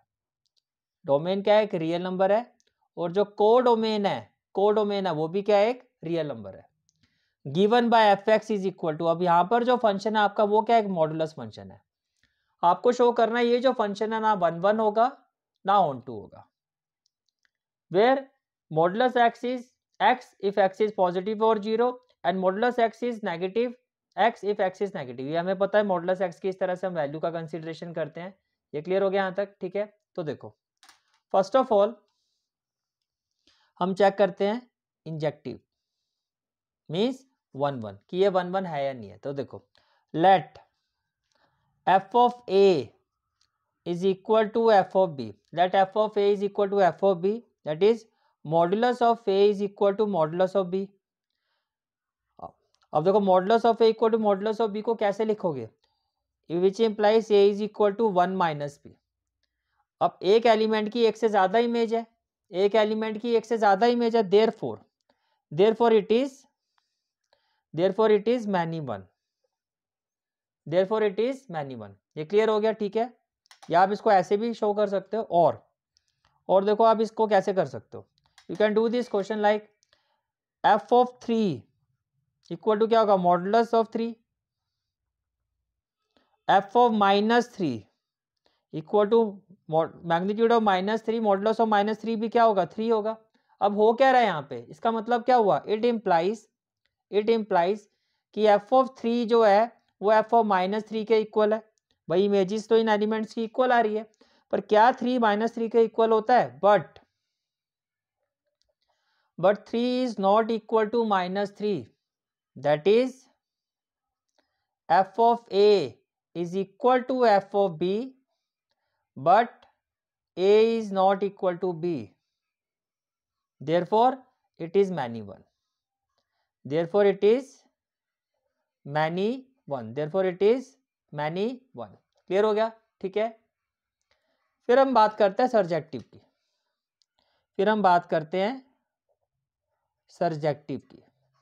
तो सर्जेक्टिव में क्या होगा, function such that real number to real number, देखो अब फंक्शन क्या है, f x is equal to mod of x, function क्या है आपका, f x is equal to mod of x. ठीक है, कोडोमेन, अब यहाँ पे जो कोडोमेन है वो किसके इक्वल है, वो रियल नंबर के इक्वल है। कोडोमेन किसके इक्वल है, लेकिन मैं यहाँ पे कोई भी वैल्यू पुट कर दूं, कोई भी, तो जो मेरी रेंज आएगी वो 0 to इन्फिनिटी आएगी। भैया 0 से नीचे नेगेटिव तो हो ही नहीं सकता, मॉडुलस फंक्शन नेगेटिव तो हो नहीं सकता, तो मिनिमम वैल्यू क्या आएगी, 0, और मैक्सिमम कहाँ तक जाएगा, इन्फिनिटी। तो क्या सारे रियल नंबर आ रहे हैं, नहीं आ रहे ना, इसका मतलब क्या हुआ, which implies range is not equal to codomain, which implies range is not equal to codomain, that is it is not onto, is it clear? ठीक है, now next question is question number 9। next question जो हम करेंगे वो है question number 9। question is let f such that, अब domain क्या है, नेचुरल नंबर, और जो रेंज है वो भी क्या है, natural number, b defined by f n is equal to n plus 1/2 if n is odd, और n/2 if n is even, अब आपसे पूछा जा रहा है state whether the function is bijective का मतलब पूछा जा रहा है क्या ये 1 1 और ऑन 2 है, जस्टिफाई योर आंसर। अब देखो हमें प्रूव करना है ये फंक्शन बाइजेक्टिव है, अब हमें क्या प्रूव करना है कि ये जो फंक्शन है वो क्या है, बाइजेक्टिव है। तो देखो बाइजेक्टिव का मतलब क्या है कि पहले तो फंक्शन क्या होना चाहिए, 1 1, और फिर वो फंक्शन क्या होना चाहिए, ऑन 2। पहले क्या होना चाहिए, 1 1, फिर होना चाहिए ऑन 2। ये बात समझ में आ रही है? ठीक है, अब हम चेक करेंगे क्या ये 1 1 है, अगर ये 1 1 है तभी हम ऑन 2 चेक करेंगे, लेकिन अगर ये 1 1 नहीं हुआ तो बाइजेक्टिव तो होगा नहीं। अब देखो फंक्शन जो है natural number to natural number, इसका मतलब जो डोमेन है वो भी क्या है, नेचुरल नंबर, और जो रेंज है वो भी क्या है, नेचुरल नंबर, यानी कि 1 2 3 4 5 सो ऑन करते हुए इन्फिनिटी, ये डोमेन हो गया, this is the domain of a function. और जो कोडोमेन है, जो डोमेन है वो भी नेचुरल नंबर है, और जो कोडोमेन वो भी क्या है, नेचुरल नंबर है। तो 1 2 3 4 5 अप टू इन्फिनिटी। ठीक है, आप ध्यान से देखो। देखो अगर मैं यहां से 1 लेता हूं तो 1 क्या है, ओड, तो फंक्शन की वैल्यू क्या हो जाएगी, n+1/2। तो अगर मैं यहां से 1 लेता हूं यानी कि मैं n की ओड वैल्यू ले रहा हूं, तो fn, ये आपका fn है, ये आपका क्या है, fn। तो fn की वैल्यू हो जाएगी n+1/2 और n की जगह अगर मैं 1 पुट करता हूं तो क्या हो जाएगा, 1+1/2 that is 2/2 which is equal to 1। तो इसका मतलब ये जो 1 है इसकी इमेज क्या है, इसकी इमेज क्या आएगी, 1 ही आएगी। इसकी इमेज क्या आएगी, 1 आएगी। ये बात समझ में आ रही है, ठीक है। अब अगर मैं n की जगह 2 लेता हूं, n की जगह 2 लेता हूं यानी कि n की वैल्यू क्या, इवन है। तो जब n की वैल्यू इवन है तो fn की वैल्यू क्या है, n/2। तो n की जगह आपने 2 लिया, 2/2, तो ये भी क्या हो गया, 1। ये भी क्या हो गया आपका, 1। अब बाय द डेफिनेशन, अब देखो इसका मतलब क्या हुआ, इसका मतलब ये हुआ कि f(1) जो है आपका, n की जगह आपने क्या रखा, 1, तो f(1) जो है इसकी वैल्यू भी क्या आ रही है, 1। f(2) जो है, f(2) इसकी वैल्यू भी क्या आ रही है, 1। बट क्या 1 2 के इक्वल होता है, 1 2 के इक्वल नहीं होता, 1 2 के इक्वल नहीं होता। इसका मतलब क्या हो गया, that is f is not 1 1, that is f is not 1 1। ठीक है, अब ये 1 1 ही नहीं है, therefore f is not bijective, therefore f is not bijective. तो इस तरह से आप क्वेश्चन नंबर 9 को अप्रोच करोगे। क्लियर हो गया, ठीक है।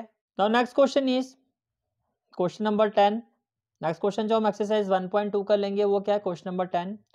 क्वेश्चन नंबर 10 में कहा जा रहा है let a is equal to, question number 10 में क्या कहा जा रहा है, जो सेट a है वो क्या है, ऑल रियल नंबर एक्सेप्ट 3, और सेट b जो है आपका वो क्या है, all real number except 1, all real number except 1। अब आपको कहा जा रहा है consider the function a to b, consider the function a to b, इसका मतलब ये डोमेन है और ये कोडोमेन है। Defined by fx is equal to x-2 upon x-3। अब आपको पूछा जा रहा है is f 1 1 and onto justify your answer, is f 1 1 and onto justify your answer. Okay, तो देखो फर्स्ट ऑफ ऑल 1 1 के लिए हम क्या करेंगे, let f of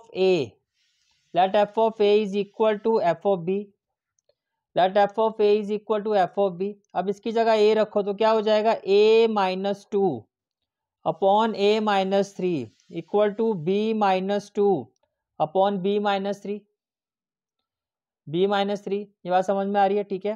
cross multiply करो तो क्या हो जाएगा, a-2 into b-3, cross multiply करो क्या हो जाएगा, b-2 into a-3, b-2 into क्या हो जाएगा, a-3। यहां तक बात समझ में आ रही है, ठीक है। अब देखो what we will have now, a into b क्या हो जाएगा, a इंटू बी क्या हो जाएगा, a -3 इंटू a क्या हो जाएगा, -3a, -2 इंटू बी क्या हो जाएगा, -2b, और माइनस माइनस क्या हो जाएगा, +6, माइनस माइनस क्या हो जाएगा, +6, राइट। ये भी क्या हो जाएगा, ab -3b -2a +6 हो जाएगा, +6 हो जाएगा, राइट।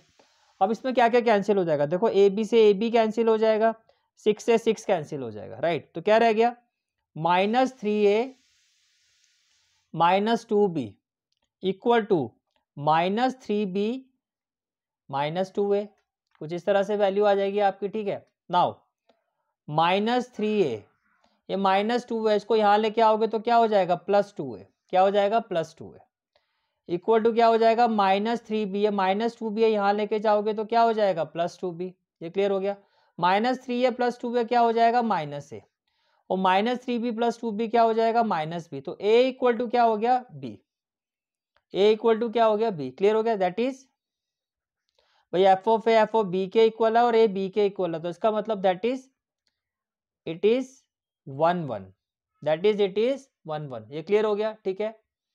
ओके, अब हम बात करते हैं ऑन टू की। अब हम बात करते हैं ऑन टू की। अब आपको क्या कहा जा रहा है, फंक्शन, आपको क्या कहा जा रहा है, function a to b. A क्या है आपका, सेट ए क्या है, all real number except 3। To b, set b क्या है, all real number except 1, all real number except 1।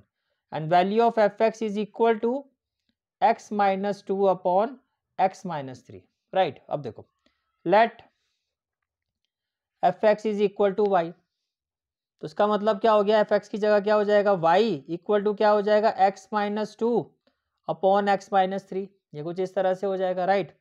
अब क्रॉस मल्टीप्लाई करोगे तो क्या होगा, y इंटू एक्स क्या हो जाएगा, y x, minus y into 3 क्या हो जाएगा, 3y, इक्वल टू में क्या हो जाएगा, x माइनस 2, इक्वल टू में क्या हो जाएगा, x माइनस 2। यहां तक क्लियर हो गया, ठीक है। अब देखो वाई एक्स माइनस एक्स हो जाएगा, तो ये हो जाएगा आपका y x minus x equal to क्या हो जाएगा, ये माइनस 3y है, यहाँ जाएगा तो क्या होगा 3y माइनस 2, इक्वल टू में क्या हो जाएगा 3y माइनस 2। यहाँ से अगर मैं x कॉमन लेता हूँ तो ब्रैकेट में क्या आ जाएगा, y माइनस 1, इक्वल टू में क्या हो जाएगा 3y माइनस 2। तो x की वैल्यू क्या हो जाएगी, 3y minus 2 upon y minus 1, ये आपकी x की वैल्यू हो जाएगी, ठीक है। अब देखो यहाँ पर y 1 नहीं हो सकता, it is defined when y minus 1 is not equal to 0। ये तभी डिफाइंड होगा जब ये 0 के इक्वल नहीं होगा, यानी कि y should not be equal to 1, y should not be equal to 1। तो इसका मतलब जो हमारी रेंज आ रही है वो क्या आ रही है, all real number except 1, all real number except 1। और देखो कोडोमेन भी तो यही था हमारा, जो हमारा कोडोमेन है वो भी तो यही कह रहा है, all real number except 1 which is equal to codomain, which is equal to codomain, therefore it is on to, therefore it is on to। is it clear, ठीक है। consider a function f such that 0 to pi by 2, क्या कहा जा रहा है आपको, एक function f है इसका जो डोमेन है वो क्या है 0 to pi by 2, this is the domain of a function. और जो इसका कोडोमेन वाला पार्ट है वो क्या है, real number, where fx is equal to sin x, where fx is equal to sin x। इसी तरह से कहा जा रहा है and g, there is another function g such that इसका जो डोमेन है वो क्या है 0 to pi by 2, 0 to pi by 2 to जो कोडोमेन है इसका भी क्या है real number, where gx is equal to cos x, where gx is equal to cos x। फिर आपको कहा जा रहा है show that f and g are 1 1 but f plus g is not 1 1। अब देखो ये क्वेश्चन स्पेशल क्यों है और मैं क्यों आपको करवा रहा हूँ और क्यों ये एक्सपेक्टेड है क्वेश्चन। देखो 1 1 की जनरली जो आपको कंडीशन पता है, 1 1 की जनरली जो आपको कंडीशन पता है वो क्या पता है आपको, जनरली जो हम 1 1 की कंडीशन अप्लाई करते हैं वो क्या होता है कि अगर एफ ऑफ ए जो है एफ ऑफ बी के इक्वल होगा तो ए बी के इक्वल होना चाहिए तभी 1 1 होगा। बट एक कंडीशन और है, वो क्या होती है कि अगर f of a f of b के इक्वल नहीं होता और ए भी अगर बी के इक्वल नहीं है तो भी ये 1 1 होगा, बट इसका बहुत रेयर यूज होता है। इस क्वेश्चन में हम इस कंडीशन का यूज करते हैं, that's why this question is important.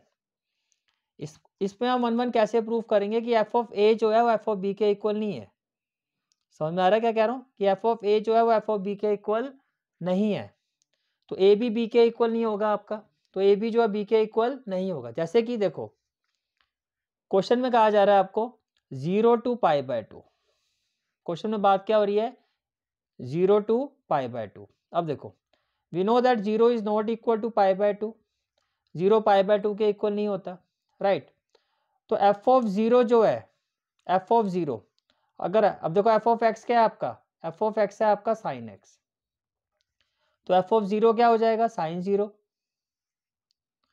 F of 0 क्या हो जाएगा साइन 0 जिसकी वैल्यू होती है 0। और F of pi by 2, F of pi by 2 क्या हो जाएगा आपका साइन पाई बाय 2, इसकी वैल्यू क्या होती है 1। भाई देखो a is not equal to b and f of a and f of b is also not equal, कि एफ ऑफ 0 जो है वो एफ ऑफ पाई बाय 2 के इक्वल नहीं है, तो इसका मतलब ये 1 1 नहीं है. A is not equal to B and f of A and f of B are also not equal. It is not 1 1. समझ में आया कंसेप्ट क्या है इस क्वेश्चन का, ठीक है, और क्यों ये इंपॉर्टेंट है आपका. तो कैसे आप इस क्वेश्चन को अप्रोच करोगे. फर्स्ट ऑफ ऑल हमें क्या प्रूव करना है कि f is 1 1. हमें क्या प्रूव करना है, f is 1 1, right. Let x y belongs to 0 comma pi by 2, right. Now x is not equal to y, x is not equal to y, which implies sin x is not equal to sin y. और इसका क्या मतलब हो गया, sin x का मतलब f of x और sin y का मतलब हो गया f of y, ठीक है. तो आपने कहा x y के इक्वल नहीं है, x is not equal to y, x is not equal to y, और f of x जो है वो f of y के इक्वल नहीं है. f of x जो है यहाँ पर f of y के इक्वल नहीं होगा, that is f is 1 1, that is f is 1 1. ये क्लियर हो गया, ठीक है. अब हम बात करते हैं फंक्शन g की. g इज, देखो फंक्शन g, अगर मैं g की बात करता हूं, अब हमें प्रूव करना है कि g इज 1 1. क्वेश्चन में क्या कहा जा रहा है, f और g दोनों 1 1 प्रूव करना है आपको. g इज 1 1 और gx क्या है आपका cos x, तो क्या लिखोगे, again let x y belongs to closed interval 0 comma pi by 2. Here x is not equal to y, here x is not equal to y, which implies cos of x, भाई cos of 0, cos of 0 क्या होता है. अब आप खुद ही देखो कि अगर मैं यहां पर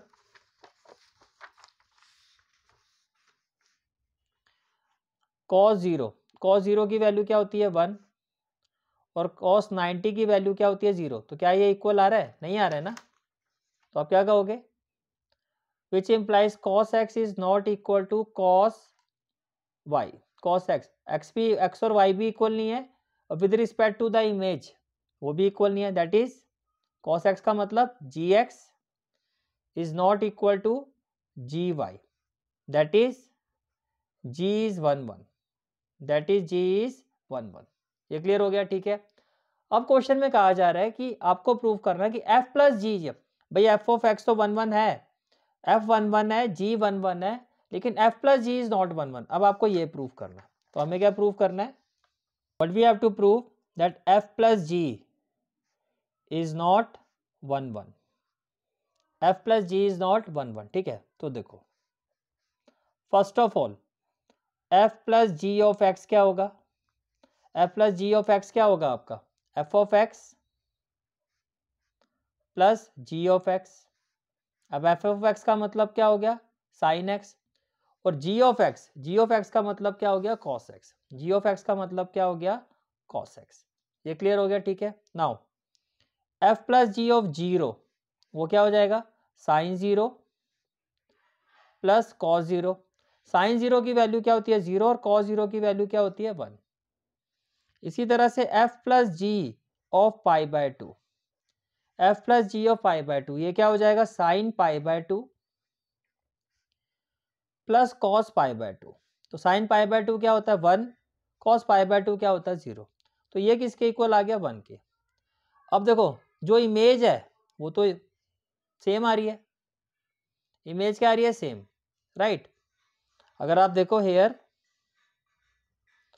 f plus g of 0 is equal to f plus g of pi by 2 is equal to f plus g of pi by 2, but 0 is not equal to pi by 2, 0 is not equal to pi by 2, therefore f plus g is not 1 1, therefore f plus g is not 1 1, and this is the final answer of this question. Is it clear? ठीक है. Question जो हम करेंगे which is the question from miscellaneous exercise, which is the question from miscellaneous exercise, और आपको करना है ये क्वेश्चन नंबर 1। नेक्स्ट क्वेश्चन जो हम करेंगे वो मिसलेनियस एक्सरसाइज का क्वेश्चन नंबर 1 है, ठीक है। Question is show that the function f, question is show that the function F such that, function F such that, जो डोमेन ऑफ अ फंक्शन क्या है वो क्या है, एक रियल नंबर है। Domain of a function is a real number, और जो इसका को डोमेन है वो क्या है, x belongs to the real number, x belongs to the real number such that x is greater than 1 less than 1, x is greater than -1 less than 1। तो domain में तो सारे रियल नंबर है, domain क्या है, ऑल रियल नंबर, बट को domain क्या है, only real number between -1 and 1, between, even equal भी नहीं है -1 और 1 के। And here value of f x, here value of f x is x upon 1 plus mode x, here value of x is fx is x upon 1 plus mod x, x belongs to r is 1 1 and on to function। आपको prove करना है कि ये जो function है आपका ये 1 1 और ऑन टू फंक्शन है। ये क्लियर हो गया, ठीक है। फर्स्ट ऑफ ऑल देखो यहाँ पे मोड x गिवन है, तो मोड x का क्या मतलब होता है, मोड x की वैल्यू जो होती है वो पॉजिटिव होती है, कब, जब x जो है ग्रेटर देन इक्वल टू 0 होता है, और मोड x की वैल्यू जो होती है नेगेटिव होती है, यानी कि ये -x के इक्वल होगा जब x 0 से छोटा होगा। विद रिस्पेक्ट टू दिस जो आपका fx ये फंक्शन है ये अब ब्रेक हो जाएगा। ब्रेक कैसे हो जाएगा, आप कहोगे कि fx will be equal to x upon 1 plus x, कब, जब x is greater than equal to 0, and fx is equal to x upon 1 minus x when x is less than 0, when x is less than 0। ये बात समझ में आ रही है, when x is less than 0। ये clear हो गया, ठीक है, ओके। अब आप ये देखो, अब सबसे पहले हमें प्रूव करना है कि 1 1, ठीक है। तो सबसे पहले हमें क्या प्रूव करना है, 1 1, तो 4 1 1 4 1 1 4 1 1। फर्स्ट ऑफ ऑल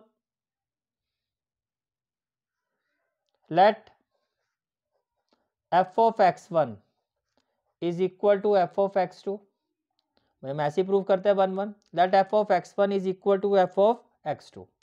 तो f of x1 का मतलब क्या हो गया, f of x1 is equal to f of x2, तो इसका मतलब क्या हो गया कि x1 अपॉन, अब देखो यहाँ पर डिफरेंट केसेस के साथ जाना है आपको, यहाँ पर क्या करना है आपको, डिफरेंट केसेस के साथ जाना है।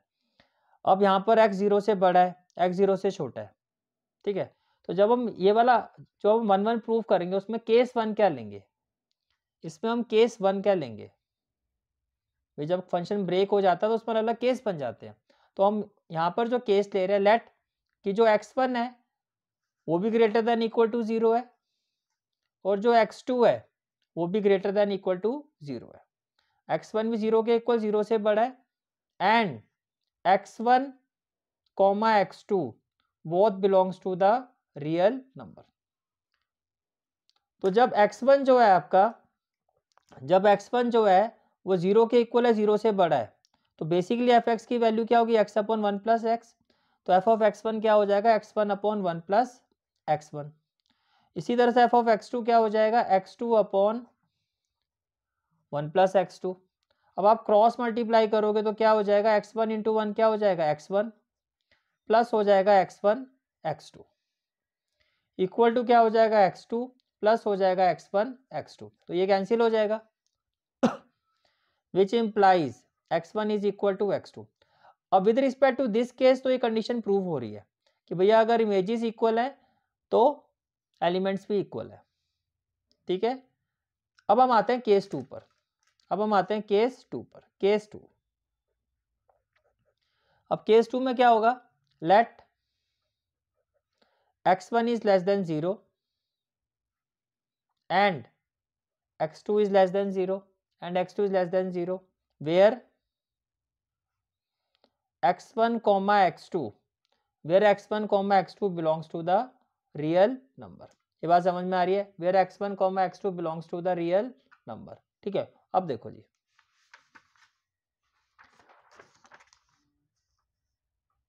अब जब आप f of x1 की वैल्यू लिखोगे, f of x1, तो x1 जो है 0 से छोटा है, तो क्या हो जाएगा, x upon x1 upon 1 minus x1। तो जब हम ये क्या, first of all let F of x1 is equal to F of x2। इसका मतलब क्या हो गया, मैं डायरेक्टली वैल्यू लिख देता हूँ। It implies x1 upon 1 minus x1 is equal to x2 upon 1 minus x2। अब क्रॉस मल्टीप्लाई करोगे तो क्या हो जाएगा, x1 इंटू 1 क्या हो जाएगा x1, माइनस हो जाएगा x1 x2 equal to x2 into 1 क्या हो जाएगा x2 और माइनस हो जाएगा x1 x2, माइनस हो जाएगा x1 x2। अब ये वैल्यू तो कैंसिल हो जाएगी, तो फाइनली क्या हो जाएगा x1 equal to x2। Case 2 में भी कंडीशन हमारी प्रूफ हो रही है, केस 2 में भी हमारी जो कंडीशन है वो क्या हो रही है, प्रूफ हो रही है। ये बात समझ में आ रही है, ठीक है। अब हम बात करते हैं केस 3 की। अब हम बात करते हैं केस 3 की। अब केस 3 क्या होगा भाई, केस 3 ये होगा कि x जो है, x1 तो जो है 0 के इक्वल है, 0 से बड़ा है, लेकिन x2 जो है वो 0 से छोटा है। तो केस 3 में क्या हो जाएगा, let x1 is greater than equal to 0 and x2 is less than 0, x2 is less than 0, where x1 comma x2 belongs to the real number. Again, let f of x1 is equal to f of x2, which implies greater than 0 का मतलब क्या हो गया, x1 upon 1 plus x1 by 1 plus x, और less than 0 का मतलब क्या हो गया, x2 upon 1 minus x2, x2 upon 1 minus x2। ये बात समझ में आ रही है, क्लियर है यहाँ तक, ठीक है। ओके, अब आप क्रॉस मल्टीप्लाई करो तो क्या आ जाएगा, इट इम्प्लाइज x1 इंटू 1 क्या हो जाएगा x1 माइनस क्या हो जाएगा x1 x2, और ये क्या हो जाएगा आपका x2 और प्लस हो जाएगा x1 x2, प्लस क्या हो जाएगा x1 x2। ये क्लियर हो गया, ठीक है। अब देखो ये यहाँ शिफ्ट हो जाएगा तो ये हो जाएगा x1 माइनस x2, इसको यहाँ शिफ्ट कर दो तो ये हो जाएगा x1 x2 plus x1 x2। तो x1 minus x2 equal to x1 minus x2 equal to twice of x1 x2। अब x1 की वैल्यू 0 से बड़ी है, x1 की वैल्यू 0 से बड़ी है और x2 0 से छोटा है, तो अगर मैं इसको सॉल्व करूंगा तो मेरी वैल्यू आएगी पॉजिटिव, और ये पॉजिटिव है ये नेगेटिव है, प्लस माइनस को मल्टीप्लाई करोगे तो आंसर आएगा नेगेटिव। अब देखो ये तो केस ही पॉसिबल नहीं है, ये जो केस हमने लिया क्या ये पॉसिबल है कि पॉजिटिव वैल्यू क्या नेगेटिव वैल्यू के इक्वल हो सकती है, तो ये केस ही पॉसिबल नहीं है। This case is not possible, this case is not possible. ये केस जो है हमारा, अब अगर केस ही पॉसिबल नहीं है तो हम इसको क्राइटेरिया में नहीं रखेंगे, समझ में आ गया, ठीक है। अब इसी तरह से हम चलते हैं केस 4 पर। केस 4, केस 4 में क्या हो जाएगा, let x1 is less than 0 and x2 is greater than equal to 0 where x1 comma x2 belongs to the real number, where x1 comma x2 belongs to the real number. यहां तक बात समझ में आ रही है, क्लियर है यहां तक, ठीक है। Again let f of x1 is equal to f of x2 which implies f of x1 क्या हो जाएगा, x1 अपॉन 1 माइनस x1, क्योंकि x1 यहाँ पे 0 से छोटा है, और ये हो जाएगा x2 upon 1 plus x2, 1 plus x2। ये बात समझ में आ रही है, ठीक है। तो जब आप इसको सॉल्व करोगे तो x1 इंटू 1 क्या हो जाएगा, x1 प्लस क्या हो जाएगा x1 x2, x2 इंटू 1 क्या हो जाएगा x2 और माइनस क्या हो जाएगा x1 x2। ये क्लियर हो गया, ठीक है। तो finally what we will have, finally what we will have x1 minus x2, ये हो जाएगा माइनस, देखो माइनस x1 x2 और माइनस x1 x2, ये कुछ इस तरह से हो जाएगा। ये बात समझ में आ रही है, ठीक है। अब देखो ये जो केस है आपका ये क्या हो गया, x1 minus x2 equal to minus 2x1 x2। अब देखो x1 जो है 0 से छोटा है तो नेगेटिव, x2 0 से बड़ा है, जैसे मान लो 0 से छोटा है, 0 से छोटा मैंने यहाँ पे वैल्यू ले ली -1, 0 से छोटा है तो मैंने वैल्यू क्या ले ली, चलो -2 ले लेते हैं, मैंने 0 से छोटा तो मैंने वैल्यू क्या ले ली, से -1 ले लिया, 0 से छोटा तो क्या ले लिया आपने -1। x2 0 से बड़ा तो यहाँ पे 2 ले लो, 0 से बड़ी कोई वैल्यू ले लो 2। अब ये -1 पॉजिटिव वैल्यू रखूंगा लेकिन नेगेटिव नेगेटिव, ये ओवरऑल तो ये नेगेटिव ही आएगा, ओवरऑल तो ये नेगेटिव ही आएगा। अब यहाँ x1 की जगह -1 रखो और यहाँ x2 की जगह आप 2 रखो, तो माइनस माइनस क्या हो जाएगा पॉजिटिव। अब ये केस भी कहाँ पॉसिबल है, ये भी पॉसिबल नहीं है भाई, नेगेटिव इक्वल टू पॉजिटिव कैसे हो सकता है। तो ये केस जो हमने लिया ये भी पॉसिबल नहीं है, लेकिन केस आपको दिखाने सारे पड़ेंगे। तो यहाँ भी क्या लिखोगे, this case is not possible. अब जब ये केस पॉसिबल ही नहीं है, ना केस 3 पॉसिबल है ना केस 4 पॉसिबल है, तो जो आपका डिसीजन होगा वो केस 1 और केस 2 पर होगा। तो जो आपका डिसीजन होगा वो किस पर होगा, जो आप डिसीजन लोगे वो केस 1 और केस 2 पर लोगे। जो डिसीजन होगा वो किस पर होगा, केस 1 एंड केस 2। ये क्लियर हो गया, यहाँ तक समझ में आ रही है मेरी बात, ठीक है। केसेस हम सारे लेंगे, लेकिन जो केस पॉसिबल नहीं है फिर उनको कंसीडरेशन में नहीं रखा जाएगा। तो आप क्या लिखोगे, now from case 1 and case 2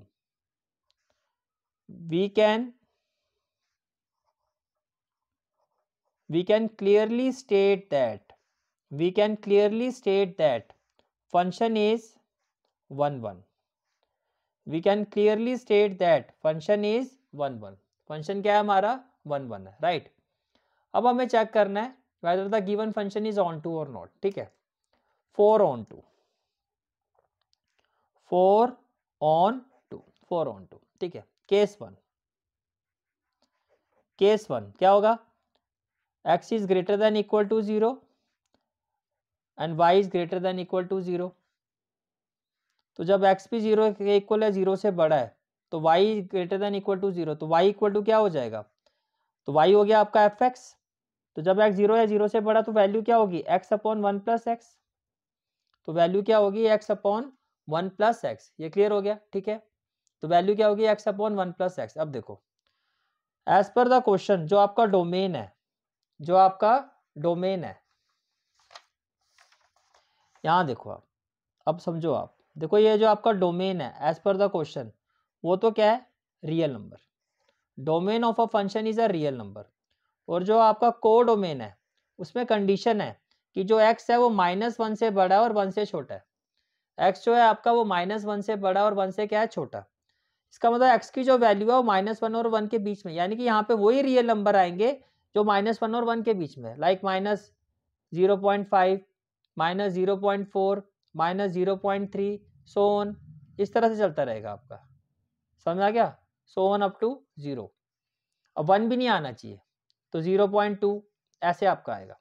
लेकिन यहाँ पर सभी रियल नंबर होंगे, यहाँ पर आपका -0.4, -0.4, यहाँ पर आपका 1 भी आएगा, यहाँ पर आप 1 भी ले सकते हो, यहाँ पर तो सभी रियल नंबर आएंगे। लेकिन आप ये देखो कि जो यहाँ पर x y equal to x upon क्या आ रहा है आपका 1 प्लस एक्स आ रहा है, y इक्वल टू क्या आ रहा है, x upon 1 plus x. First of all क्या करना है, हमें x को इन टर्म्स ऑफ y लिखना है। फर्स्ट ऑफ ऑल हम x को इन टर्म्स ऑफ y लिखेंगे, तो क्या हो जाएगा, y into 1 y into x क्या हो जाएगा, एक्स वाई, इक्वल टू में क्या हो जाएगा, x हो जाएगा। तो y इक्वल टू क्या हो जाएगा, x प्लस एक्स वाई, यहाँ जाके क्या हो जाएगा, minus x y, plus x y यहाँ पर जाके क्या हो जाएगा, माइनस एक्स वाई। ये क्लियर हो गया, ठीक है। तो इसका मतलब x किसके इक्वल होगा, y। यहां से देखो अगर आप, ये हो जाएगा y equal to x, bracket में हो जाएगा 1 माइनस वाई, तो x इक्वल टू क्या हो जाएगा, y upon 1 minus y, y upon 1 minus y, ठीक है। अब आप देखो यहाँ पर y की वैल्यू आप 1 पुट नहीं कर सकते, यहाँ पे y की वैल्यू 1 पुट नहीं कर सकते, 1 नहीं होगी ना पुट। 1 को छोड़ के मैं कोई भी वैल्यू पुट करूंगा, 1 को छोड़ के मैं कोई भी वैल्यू पुट करूंगा, वो सभी रियल नंबर के इक्वल होगी, 1 को छोड़ के। अब क्वेश्चन में यही तो कहा जा रहा है, जो x है आपका वो -1, जो कोडोमेन में जो x है आपका वो -1 और 1 के बीच में, तो -1 और 1 के बीच में कोई भी वैल्यू पुट करूंगा मैं यहाँ पर, मतलब यहाँ पर मैं 1 को छोड़ के कोई भी वैल्यू पुट करूंगा वो एक रियल नंबर ही तो आएगा। यानी कि यहाँ पे जितने भी एलिमेंट्स है सभी की प्री इमेज होगी, यहाँ पे जितने भी एलिमेंट है सभी की प्री इमेज होगी x में। मेरी बात समझ में आ रही है? यहाँ पे मैं 1 को छोड़ के कोई भी वैल्यू पुट करूंगा, क्योंकि 1 क्यों नहीं पुट कर सकते, नॉट डिफाइन हो जाएगा। 1 को छोड़ के कोई भी वैल्यू मैं पुट करूंगा तो यहाँ पर क्या होगा, सभी एलिमेंट्स की यहाँ पे प्री इमेज होगी, वो सभी एक रियल नंबर होंगे, वो सभी क्या होंगे, रियल नंबर। तो क्या कहोगे आप, for all y greater than equal to 0, for all y greater than equal to 0 where y belongs to the codomain. y किसको बिलोंग कर रहा है, कोडोमेन। तो कोडोमेन में 1 तो है ही नहीं। अब आप खुद ही देखो कोडोमेन में यही तो वैल्यूज है, ना -1 होगा ना 1 होगा, उसके बीच में ये सारे नंबर है। और -1 और 1 के बीच में जितने भी ये रियल नंबर है, जब मैं यहाँ पुट करूंगा तो उन सभी की प्री इमेज होगी, वो सभी एक रियल नंबर होंगे। तो y belongs to codomain, there exist x equal to y upon 1 minus y belongs to the real number such that fx is equal to y, such that fx is equal to y। ये clear हो गया, ठीक है। अब हम बात करते हैं केस 2 की।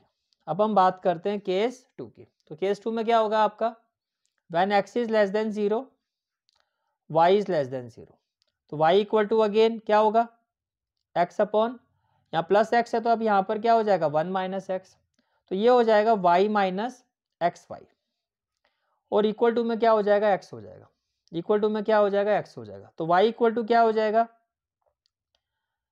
x plus x y, y equal to क्या हो जाएगा, x प्लस एक्स वाई। ये बात समझ में आ रही है? तो y इक्वल टू क्या हो जाएगा, x